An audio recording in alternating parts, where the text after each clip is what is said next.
Good afternoon, everyone. My name is Bob Smedley. I am retired from Orange County Community Corrections.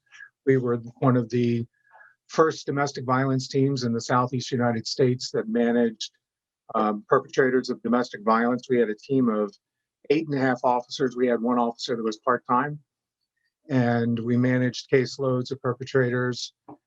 And the caseloads early on, at one point, were all the way up to 240 offenders per probation officer. And by the time I left, it was down to about 90 per officer.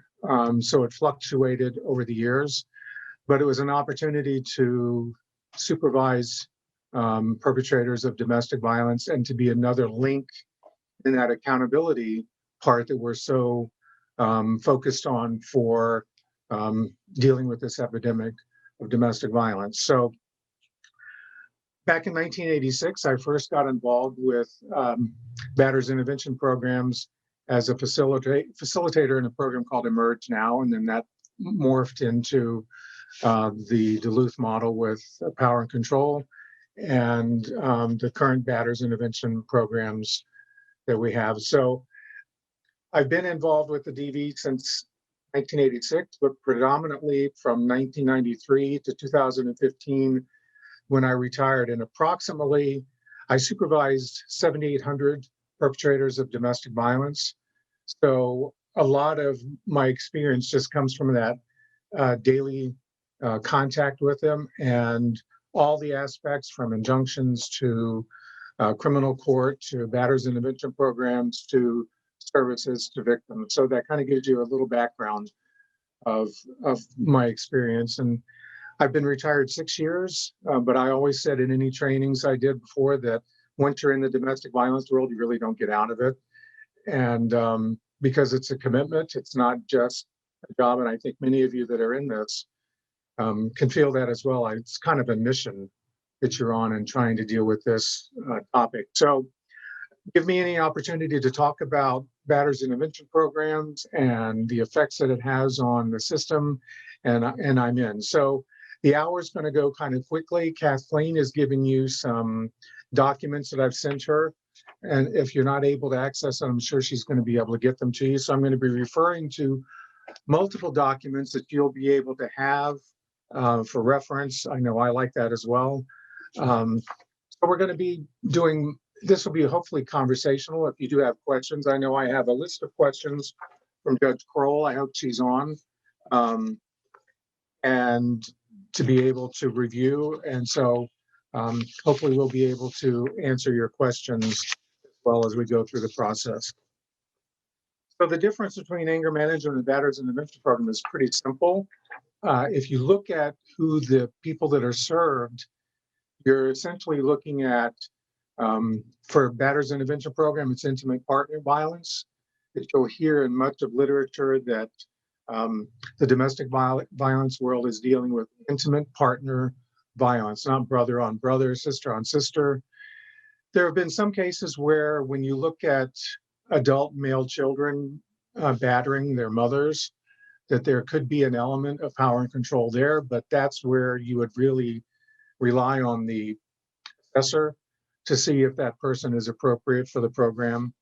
Whereas anger management is really looking at the perpetrators of stranger and non-intimate partner violence. So if you're looking, whenever you're looking to sentence or plea negotiations or even just regular supervision of cases for probation, you're looking at the difference between intimate partner violence and stranger violence, essentially is what it's going to come down to.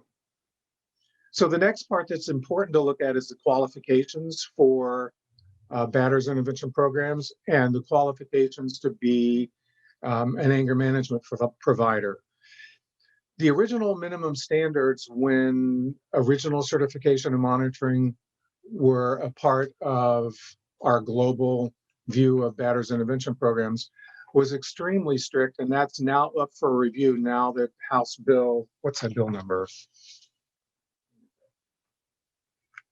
1231, and we're going to discuss that in a little bit. Now that that's going to be back in place, the standards are going to be called rules. They're not going to be called standards any longer. So I'm going to go over the original standards which are being reviewed to be included. And hopefully that's going to be part of the new rules, because it's really critical about the training that goes on with the Batterers Intervention programs. So for the best practices, you need 29 hours of specialized training by an approved domestic violence trainer, which most Batterers Intervention programs had those, and that's what DCF relied on initially for training. Then you had 40 hours of domestic violence victim-centered training, which were provided mostly by the domestic violence centers. It's their 40-hour track or training that they would do for volunteers, for new staff, for community volunteers. So that is incredibly critical for the training. Then 4 hours of observing domestic violence court. I know one of the biggest issues when I was supervising cases when we go into violation of probation hearings was how important it was for Batterers Intervention providers to come to court for violation of probation hearings or terminations from the program. So once a provider goes to court and sees how critical their testimony would be in securing a conviction for Batterers Intervention for a violation of probation, it's really important. And the biggest part that I've really stressed to DCF in consulting with them about the new rules is the 84 hours of supervised direct experience co-facilitation with a Batterers Intervention group with a certified Batterers Intervention provider. Essentially, this is a 6-month internship. And the reason this is so important is if you have a master's degree level stat or person just coming out of college that thinks that they want to do Batterers Intervention program work, especially with the Duluth model, you don't just go and say, this is something I'm ready to do. The training with a certified provider is so important because it's such a difficult group to run. So if you're looking at original minimum standards for one provider or for one facilitator, your group would either be from 3 participants up to 15 participants. And if you have 10 to 15 perpetrators of domestic violence who are masters of power control, and most facilitators across the state of Florida are female, and they're wanting to be able to use their power control tactics, that one facilitator has to control the group. That's a huge challenge. And I will wager to say that someone brand new out of a graduate program is just going to be overwhelmed. So this 84 hours is really critical. I have stressed to DCF that if they're trying to compromise on anything in the rules, these training requirements should not be compromised in any way, shape, or form, because that training is so important for the facilitators. I'll give you an example. Our local program, Ain't No Abuse Incorporated with Paula Basil and Joyce Pastoric. Paula does the training for these 84 hours. She had a facilitator who incredibly promising, was in month number 5 of doing this training, and finally said to Paula, I'm not cut out for this. So what do you do at this point when someone's been involved in this training for 5 months and they realize they're just not cut out for this type of training, or type of group participation? So that training is all important. So that's for the Batterers Intervention program. So the training standards for anger management are essentially non-existent. You and I could open an anger management program tomorrow just by saying we offer anger management. There are no educational requirements. There's no curriculum requirements. So essentially what the programs do is tailor what the court systems want. So if the court says, I want a 4-hour anger management class, sure, I'll offer a 4-hour anger management class. If they want an 8-hour anger management class or even a more advanced one for 12 hours, they will offer that. But there are no standards for that as well. So the next part that differentiates BIPs from anger management is the length of their classes. The original standards, and I'm hoping the new rules also support this, is 26-week minimum for the Batterers Intervention program for an hour and a half per week. If any of you have ever been to a Batterers Intervention program, to visit as an observer, you'll know that hour and a half flies by at a drop of a hat. So just 1 hour when you're trying to get people to do check-ins, group interaction, um, challenging of belief systems, looking at alternative behaviors, an hour just disappears in no time. So 26 weeks for an hour and a half.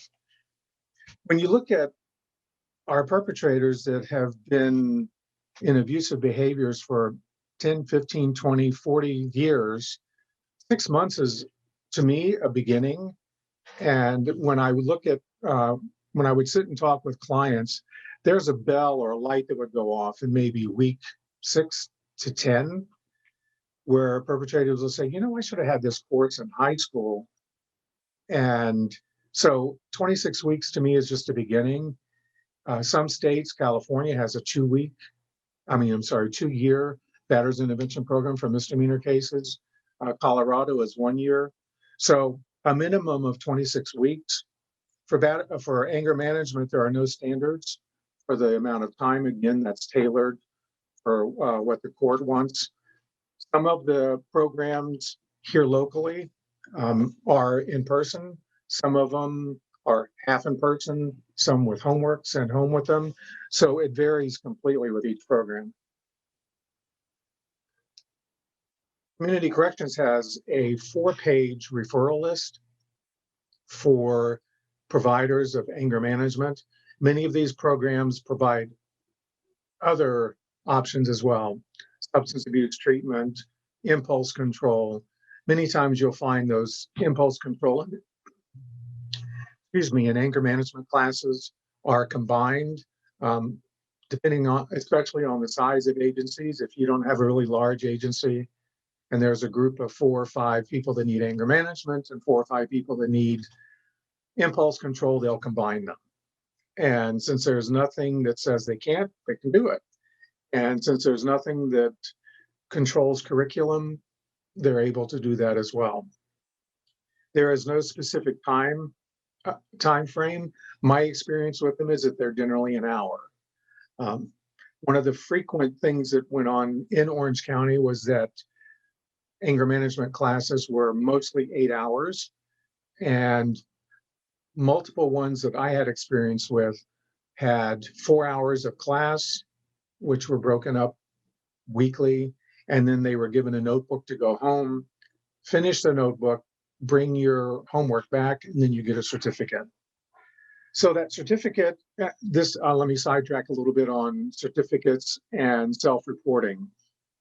Batterers intervention programs are, in my experience, very good in reporting back to the referral source, whether it be probation, whether it be injunction court, whether it be DCF, to be able to provide their documents directly to the program, not to the perpetrator. Self-reporting, in my experience with perpetrators, is not reliable at best. I had multiple experiences where perpetrators were able to go online, make a wonderful looking document, and it's a forged document of a certificate from completing their anger management class.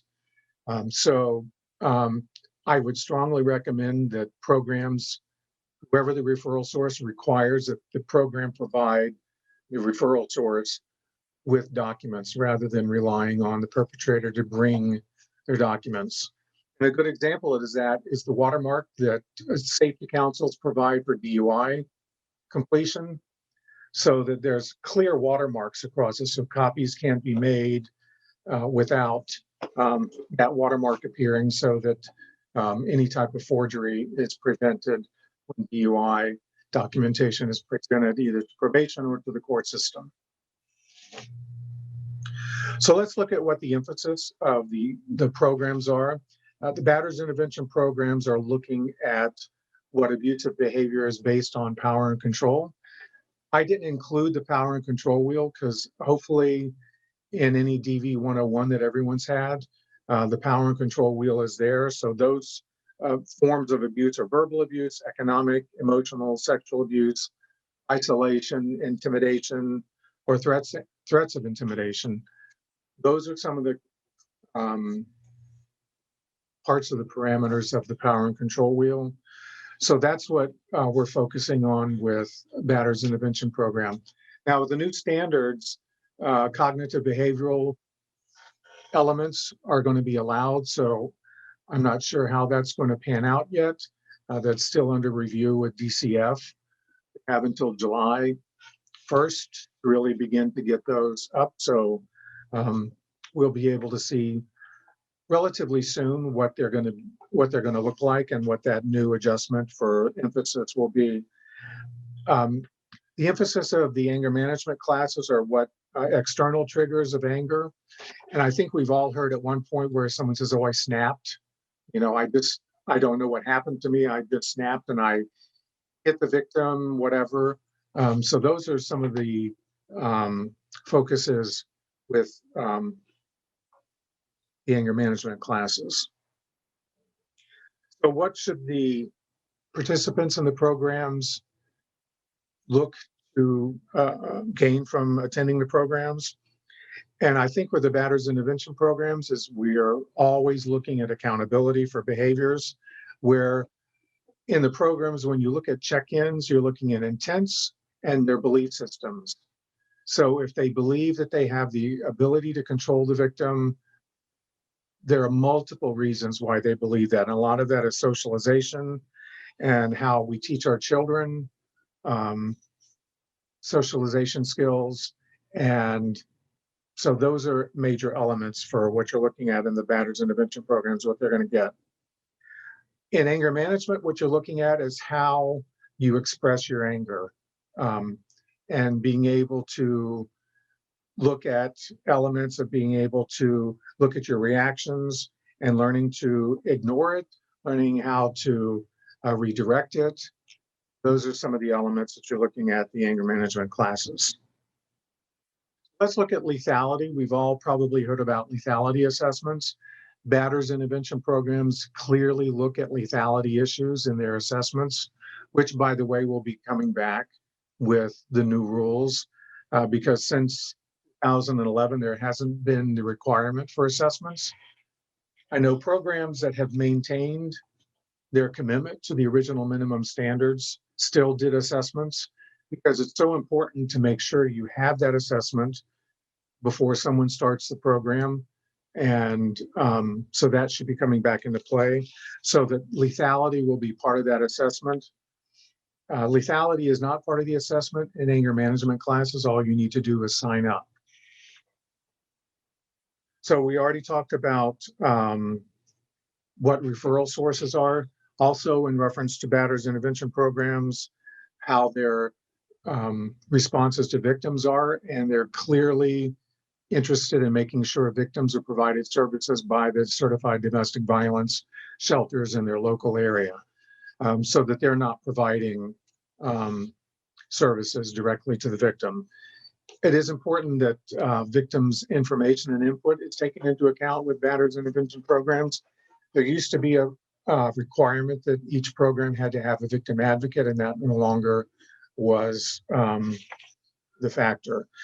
That's where we rely on the community to be able to provide services to survivors, whether it be probation, whether it be the faith community, whether it be outreach for the certified community centers, domestic violence centers, providing those services to victims.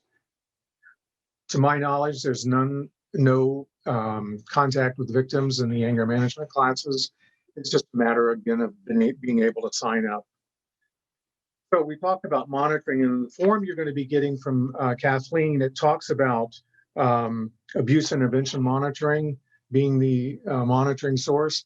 This is back when the certification of monitoring went away, Orange County developed a nonprofit organization called Abuse and Intervention Monitoring that was going to provide that certification and monitoring for our circuit.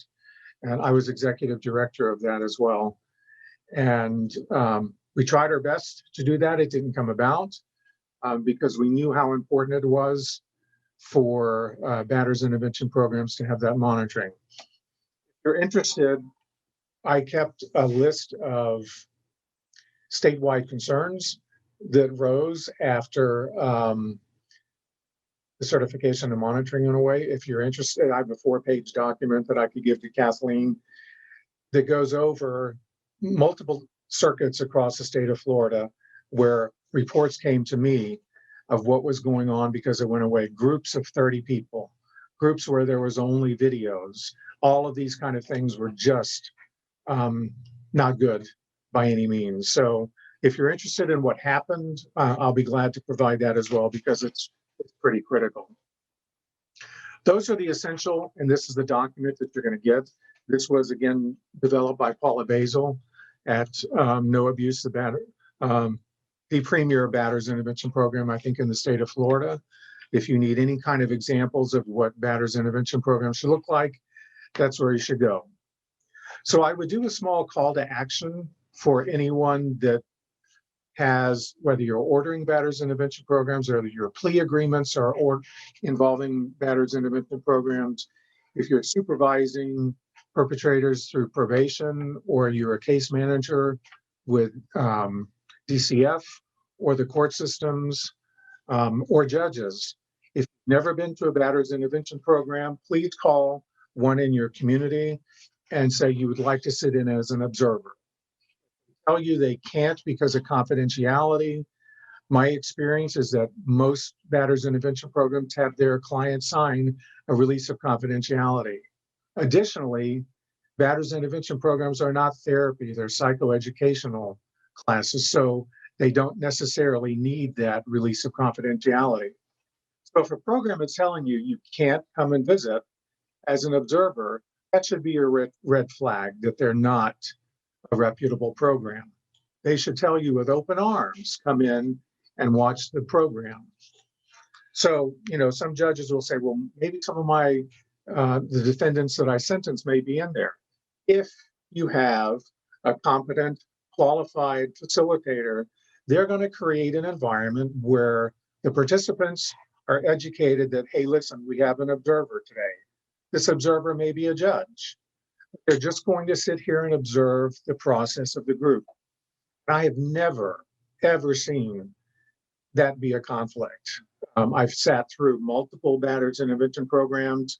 I've seen judges sit through programs, and maybe right at the beginning, the participants are looking like, okay, what's going on here? But the minute the group starts with a qualified provider and facilitator, it's fine. So I would really encourage you, if you've never seen how a Batterers Intervention Program is run, take the opportunity to go and see, and especially with hopefully new rules in place, that the quality of the programs will return and courts and referral sources can have confidence that the programs are effective. On the other side, I would also encourage you to look at possibly looking at anger management courses. I took 4 different online anger management courses that ranged from $50 to $120 because I wanted to be able to speak intelligently of what happened with these curriculums. And the curriculums were all over the place. I wouldn't say that there was a common thread through the different curriculums of the online programs. I will tell you that of the 4 programs, I was able to finish what supposedly was an 8-hour course within 5 to 15 minutes. Most of them were very easy to go through as far as advancing to the test that's at the end. And I will tell you that I would think the majority of the people on this webinar would be able to complete that quiz at the end successfully and get their certificate in a matter of 5 to 15 minutes.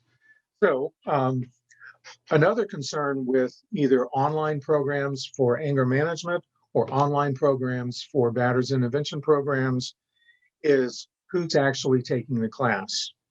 I had some offenders tell me and bragged that, oh, I paid so-and-so to take it, or referring to the victim in their case in a derogatory way. It was her fault, I'm here, so I made her take it. So I think it's critical to look at how it's not a good thing, in my opinion, to use online for either anger management or Batterers Intervention Program, because you don't know who's actually taking the course.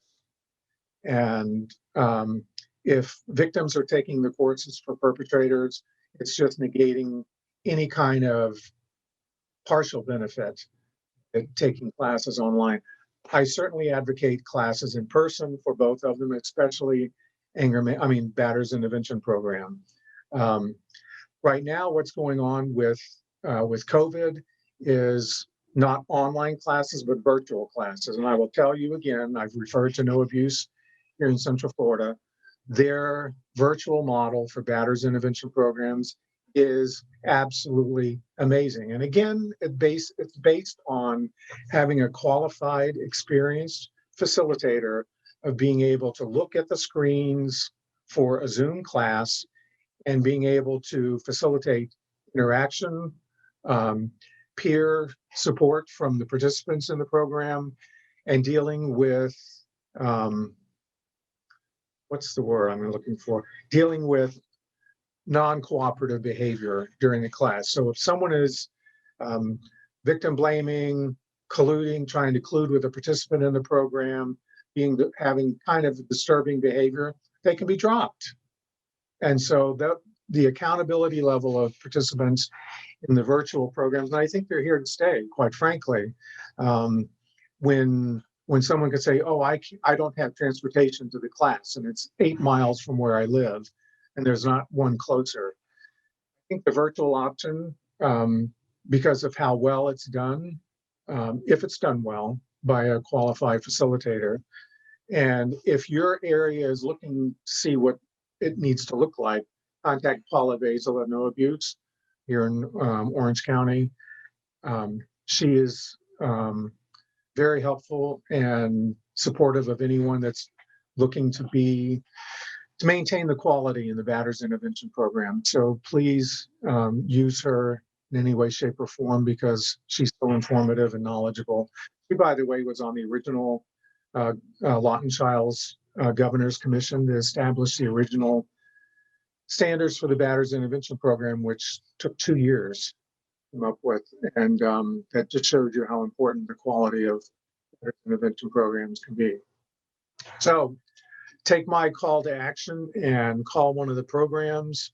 You may not, I know they don't normally let more than 2 people come in for observers, just so that they're not disturbing the group.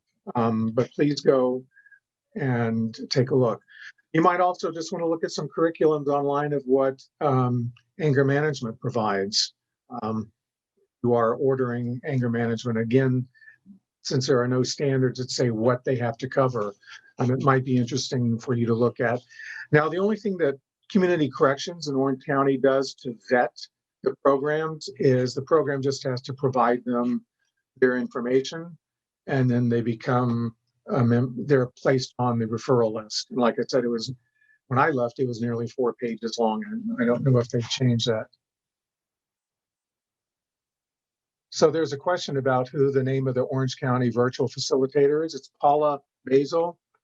Oh, thanks, Kathleen. I didn't see the answer there. So, and the agency that she's with is No Abuse Incorporated. I'm sorry I don't have the number right here with me. I'll get that to Kathleen, and she's a great referral source, especially looking at how important standards are for Batterers Intervention Programs.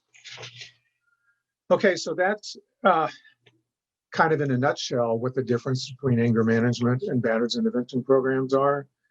And so what I'll do at this point is I'll begin to go over some of the questions that Judge Kroll provided, and then kind of talk about also some of the research that's out there.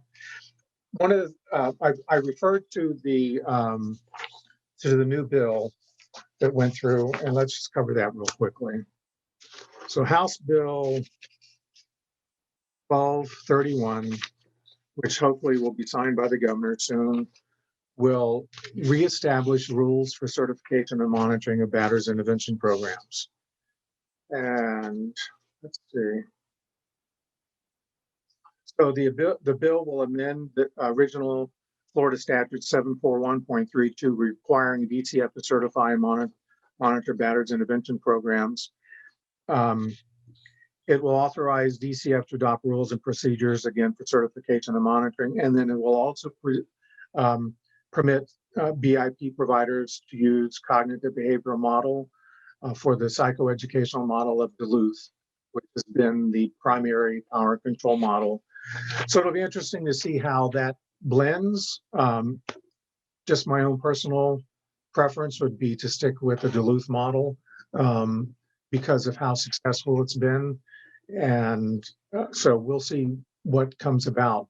But this is a huge step forward for the domestic violence community, because only, other than the supervision of a probation officer, the only other intervention for accountability is the Batterers Intervention Program for perpetrators of domestic violence.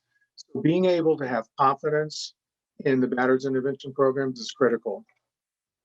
2 years before I retired back in 2015, I went on this, I call it a mission, of being able to change the perception of Batterers Intervention Programs in court, because the most that the courts heard about Batterers Intervention Programs was from perpetrators who didn't like them, or who were unsuccessfully terminated, or didn't make it through the program, who dropped out. So the court was just hearing bad things. They're men haters, those feminists, all kinds of things where they're just trying to put the blame on the program instead of holding the perpetrator accountable. So what I came up with was No Abuse provided me successful completion letters of participants in their program. And those letters were very telling.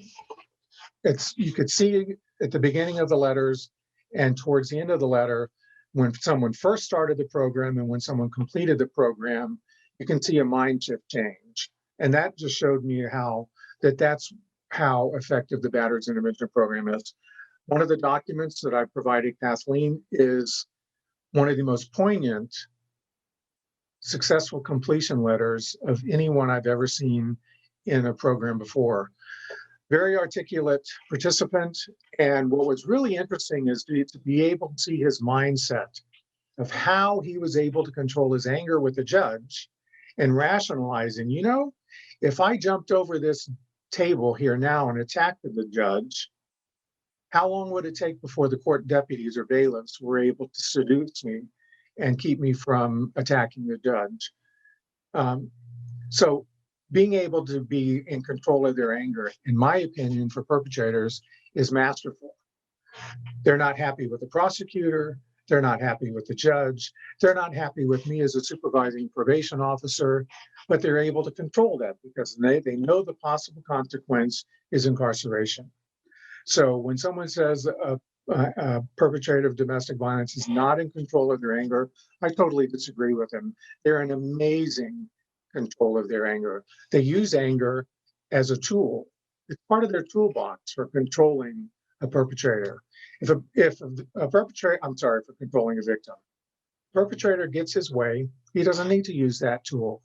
If he's not getting his way in that relationship, then he opens that toolbox and begins to use the tools.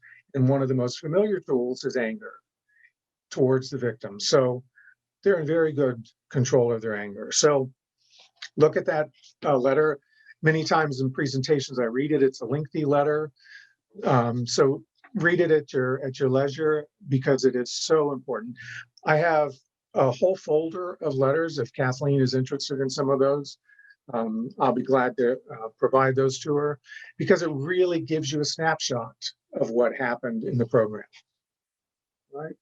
One of the questions in her that she was providing was about repeating a batter or starting a batterers intervention program after being terminated, starting back from the beginning. And I think this is an individual determination by the programs.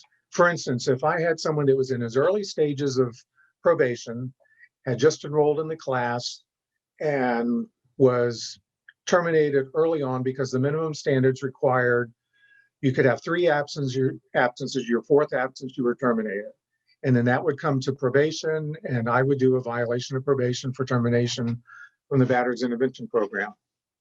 If it was early on in probation, we can make a decision like say, hey, listen, this is your option. You either start the program over or you have a violation of probation. Most rational people would start the program over, and that was fine if we got their attention and got them into the program. If someone was at program, okay, great, thank you. If someone was at week number 16, they're not making progress, and we're going to go over that in a minute, how you can determine that. And if they're not making progress and they're having absences, then that's good reason to terminate them. Then they would start the program completely over. Same way with the DUI counterattack class, it's not even a question. If you are terminated from there for an absence or 2 absences, there's no option. You start over and you pay over, and you have to pay in advance rather than weekly at the Batterers Intervention Program. So I think in reference to starting over the class, it is totally individual based on the perpetrator and their participation in the program, and relying on the assessment of the facilitator at the Batterers Intervention Program in conjunction with the referral source. So it's a joint effort, community coordinated response that we're familiar with. All right, so we'll look at the questions in reference to articles about Batterers Intervention Programs. I included, and they are multiple years old. There's not a lot of research about Batterers Intervention Program because it's so difficult to track participants after they're no longer in the program. How do you track it? Is it based on new arrests? Is it based on new injunctions? So it's a very difficult population to research. So I provided Dr. Gondolf's article. He is a leading researcher in the country about Batterers Intervention Programs. The article is older. It still is relevant today as well. So please look at the references for Batterers Intervention Programs. And that's a 4-hour training of the effectiveness of Batterers Intervention Programs. My experience is if Batterers Intervention Program in conjunction to supervision and probation, courts responding appropriately, that coordinated response is what makes it successful. So that's important to look at. Okay, I've talked about the House bill. I'm very, very encouraged that the new rules are going to be creating a very good oversight for the programs and hopefully returning confidence in the court's confidence in the programs. And DCF did a great job before, and I have confidence that they'll do a great job this time as well. In reference to parenting, one of the largest referral sources now is DCF, using Batterers Intervention Program in their parenting plans. And in talking with Paula at No Abuse, that's one of their largest referral sources. And what's interesting, when you look at participation, DCF pays for the whole thing. The perpetrator should be responsible for some of that payment as well, but if they're willing to pay the fee up front for the program, you would still be amazed at the number of dropouts, even with payment of the programs in advance. Individual therapy. I'm not a big fan of individual therapy for perpetrators until they complete a Batterers Intervention Program. We always looked at the benefit or the concern about couples counseling along with Batterers Intervention Program. Let's deal with the perpetrator's belief systems first, get that addressed, and then look whether the couple is still remaining intact, whether they're sharing parenting responsibilities. Let's get the Batterers Intervention Program done first, and then follow up with any individual therapy. Just the group dynamic of the Batterers Intervention Program is so positive and so impactful because you're looking at peer influence. The group doesn't just start out with 10 to 15 participants one week and then they follow through the full 26 weeks. It's an open group. So you may have someone that's in week number 22 and you may have someone in week number 1. So it's really a good process of the new members seeing what the senior members have to offer. No Abuse has really developed an amazing system called it's a coach system, or a buddy system, or a sponsor system like AA. So if someone is in week 16, they present to their group that they want to be a coach, to be able to provide peer support for new members. The group votes on it. It's a great way to be able to use experienced group members to be able to bring new people in and say, here's how the process goes. So group process is really quite amazing. So I feel confident that the group process is much more beneficial than individual. I think it's for safety issues for the victim as well. I remember, gosh, way back when my very first interview, what time are we doing? Okay. The very first interview with a perpetrator was with the perpetrator himself. The victim was right next to him and she was holding their child. And so I'm interviewing him, asking him what happened. And he says, well, she wouldn't shut her mouth, so I shut it for her. And then she responded to me, yeah, my mouth is wired for 6 months. And so we learned very quickly, you don't interview perpetrator and victim in the same way. So I would not support individual therapy. I think it's more beneficial, the group process, and rely on the group process that the Batterers Intervention Program offers.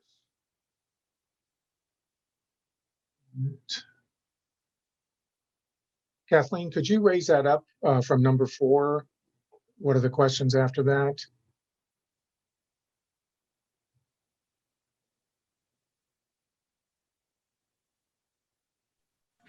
I'm working on it. Okay, while you're doing that, let me give some really good reading because people like to be able to look at books. Coercive Control by Evan Stark. This book is a great resource. Oh, I'm doing it backwards. I'm sorry. I'll give this book list to Kathleen as well. How Men Entrap Women in Personal Life. This is a really good book when you're looking at issues of power and control. Then, of course, my favorite researcher in Batterers Intervention Program is Dr. Edward Gondolf. Gender-based perspectives on batterer programs. This is some of the best reading for those of you who like academic approaches to your research. And then the future of Batterers Intervention Programs, reassessing evidence-based practice, which everyone likes the evidence-based part of it. Again, Dr. Edward Gondolf. So I'll provide this list. Kathleen, these 3 books are some of the best reading and have been for quite a few years. Batterers Intervention Program.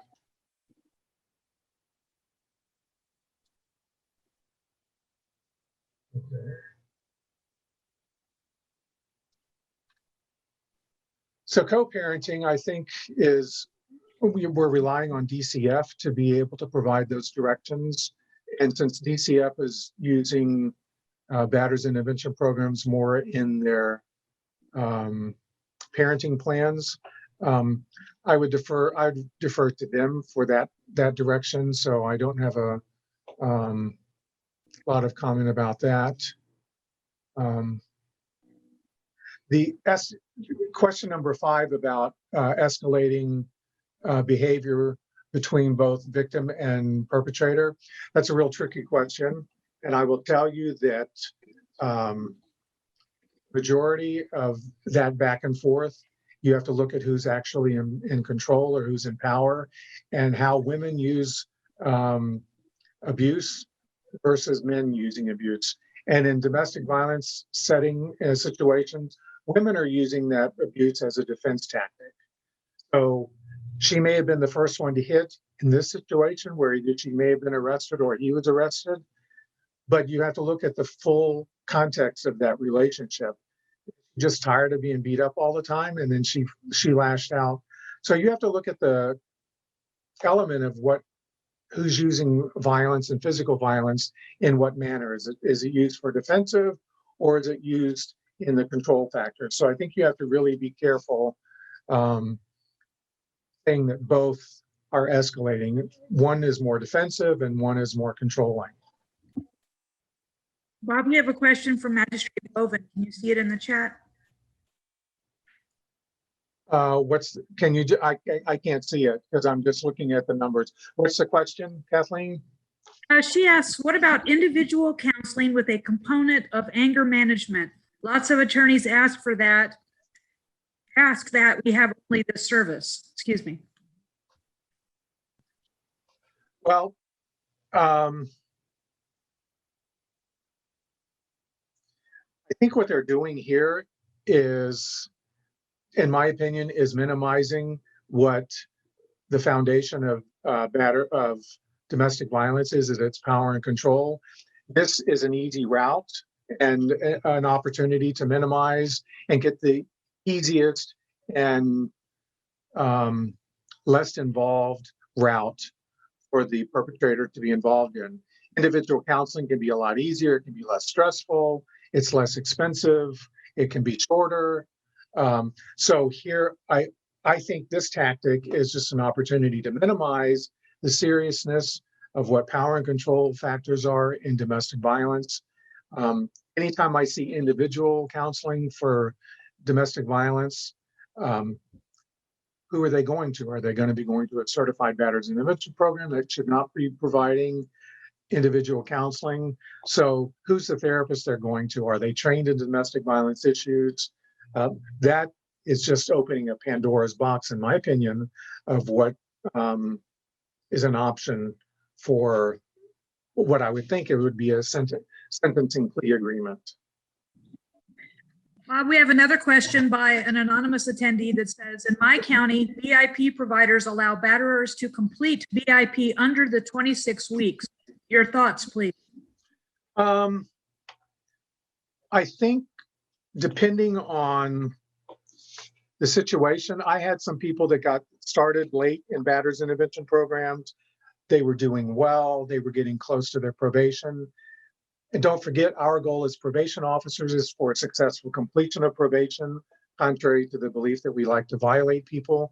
We want to see successful outcomes. So if someone is doing well, we may ask a program, hey, listen, can they double up a couple weeks? But just to expedite and get it done quicker, I don't think that's a good thing. I think the homework components for each week, the process of being able to participate in a group on a weekly basis for 26 weeks is very valuable. Condensing it, I just think is not the good route for that.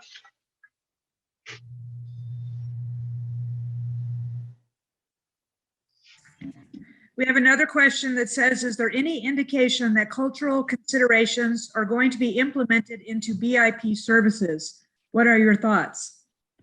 Well, certainly that's a challenge. You heard me talk earlier that the majority of facilitators are women in the state. There are certainly benefits for having cultural competency across the board in providing services. That's such a difficult factor to look at. Because who's providing the training?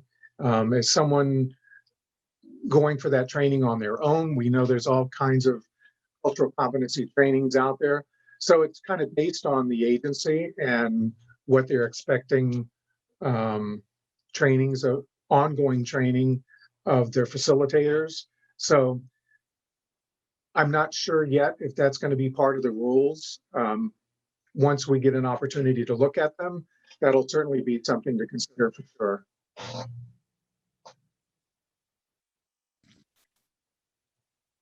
I'm not sure if you got to question 6 earlier, but question 6 asks, Oh my gosh, it just disappeared. Yes, while you were pulling the questions up, I did go with that. Right. Starting over is a good thing based on the assessment of the provider. Additionally, it's okay to do the Batterers Intervention Program 1, 2, or 3 times. Look at how many times people go through DUI classes. That's why you have DUI 1, DUI 2. How many times have people gone through substance abuse treatment? They have a relapse.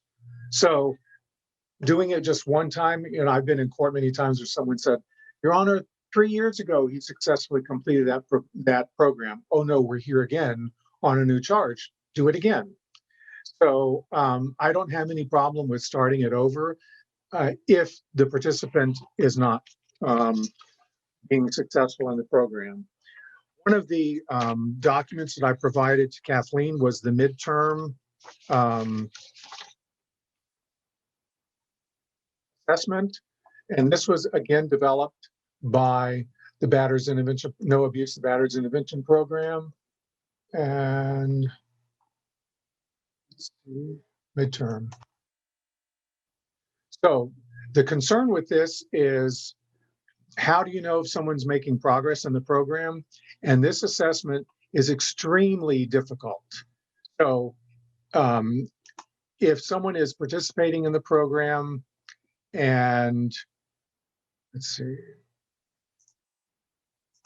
and is not able to answer these questions, then I would have great concern that the program is being effective. So that's the reason Paula developed this form, is for them to be able to look at how they're doing in the program. If they're not making progress, then that's why it's able to say a minimum of 26 weeks. If they're not in progressing through the program, it might be an opportunity to add some weeks to them to make sure that they're making progress.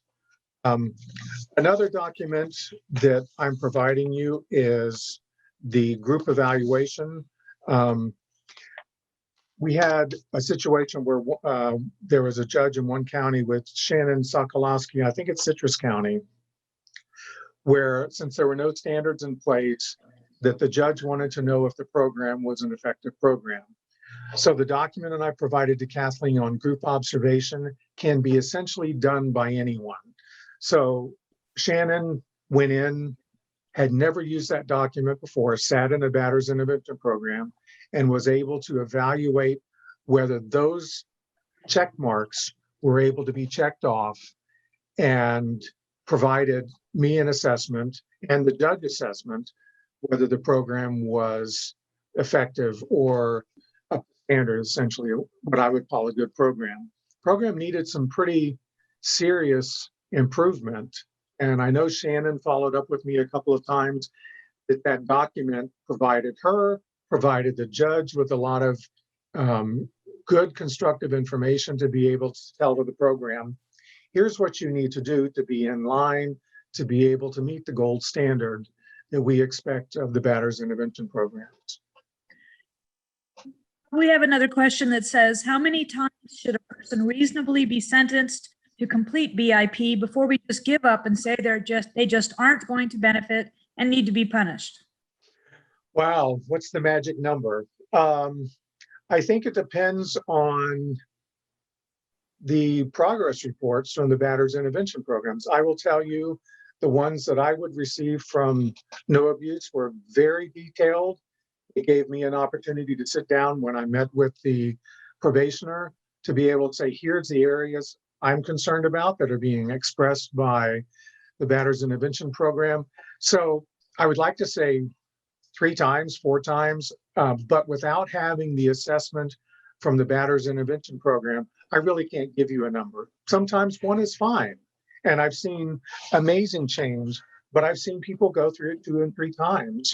So it varies. But what makes the difference, and I talked about this earlier, and it's probably good for closing pretty soon, is Batterers Intervention program cannot function in a bubble. It can't just be there on its own because accountability factors are so critical. So you have the sentencing either through an injunction or through the criminal court that someone has to participate in a Batterers Intervention program. So now you have either a probation officer or a case manager through the injunction court, making sure that the perpetrator is compliant with the court orders. So that relies on the Batterers Intervention Program providing very good progress reports to the probation officer or to the injunction case manager to take appropriate action if someone's not a successful participant. It also provides information that if someone's doing well, how successful the program is in being able to provide mind shift and a change in belief systems of the perpetrator so that the perpetrator doesn't go on to a new victim, or if they're still in the relationship with the current victim, that the relationship is on a healthier footing than before when the battering was taking place. So I don't know if there's a magic number. I would like to think there would be. I would like to think realistically that one time works. But again, 26 weeks to me is just a beginning. It's a good beginning. And I've been confident in that beginning for years and years and years, and have seen people's minds changed by being able to participate. And like I said, you'll see that in the successful completion letter that I provided to Kathleen that she'll be able to share with you all as well. And inmates in VIP from jail, that's not a good practice because you're not in the homework requirements that are involved in the Batterers Intervention Program requires them interacting with women or the victim. So it's not a good setup. Plus, in misdemeanor cases, how long is someone really in jail? So they may start the program and they're there for 5 or 6 weeks and then boom, they're out of jail. So it's not been originally the recommendation of the original standards. I don't find it to be beneficial. I think an introductory course might be okay, but otherwise outside is best. Did you see the question about assessment tools? It says, can you please list some assessment tools besides the lethality assessment that can be used to determine if there is DV or who is the perpetrator? As these are not criminal cases, but are dependency cases, the level of services is supposed to be narrowly focused, but meet the family's needs. We get cases where CPIs are not able to determine who the aggressor is. Right. That's where I'm so happy that assessments are coming back to the Batterers Intervention Program. And that's where you're going to rely on the assessment of the Certified Batterers Intervention Program. Other than the main lethality assessment, Jacqueline Campbell's, I'm not sure exactly the individual tools other than an assessment interview, which is essentially a mini mental health evaluation to determine whether the perpetrator has any mental health issues that would prevent them from participating in the program. They also look at the arrest reports, or they may look at the complaint with DCF. So they're reviewing documents, and that review in itself comes up with who the primary aggressor is. So I think it's an important thing to rely on that assessment process from the Batterers Intervention Program. And I think DCF, in my opinion, DCF has done a much better job in vetting who are qualified Batterers Intervention programs while the decertification has taken place across the state of Florida. So I've been very confident the way DCF, I know here locally, they had some real challenges of who that they thought was a qualified provider, and they took necessary action within their agency to say, here's who we think is qualified and here's who we don't think is qualified. So I think if you rely on the assessment process of the Batterers Intervention Program to determine, and I think that's even an opportunity if they're not within the parameters of being absolutely ordered through criminal court or injunction court, ask for an assessment. Say, let's look for this case to be reviewed by the Batterers Intervention Program to see if they're appropriate. Then someone's going to say, well, every Batterers Intervention Program is going to say that they're appropriate. And I don't agree with that. I have seen assessments where it says, I don't think this person's appropriate for the program, and here's who we think they should participate in. So if we rely on the confidence of the assessment of the Batterers Intervention Program, especially with the recertification coming up, I would be confident with that as well. Another part that might be important is looking at sentencing suggestions. Is if the court is ordering Batterers Intervention Program, please order an enrollment date within 30 days, and that they successfully participate, because just showing up and sitting there isn't participation, and that it be successfully completed. That enrollment date is so important for supervision through the probation department, because someone could say, I wasn't given an enrollment date. I can wait forever, although conditions must be completed 30 days prior to probation expiring. I've seen VOPs go through to judges in the last 2 months where they just enrolled, and the judge says, well, they enrolled, so I can't say that it was willful.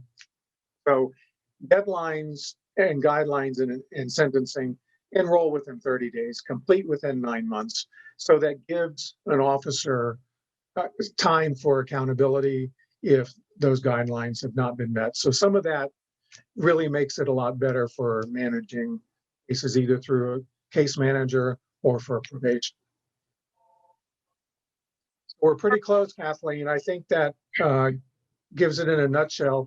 The documents I provided for you are really valuable. These books that I referred to, and I'll give this booklet to Kathleen as well, will really show you how important using the Batterers Intervention Program effectively is, and how, in my opinion, how dangerous it is to use anger management in any type of DV case, because it minimizes the seriousness and foundation of power and control in domestic violence cases.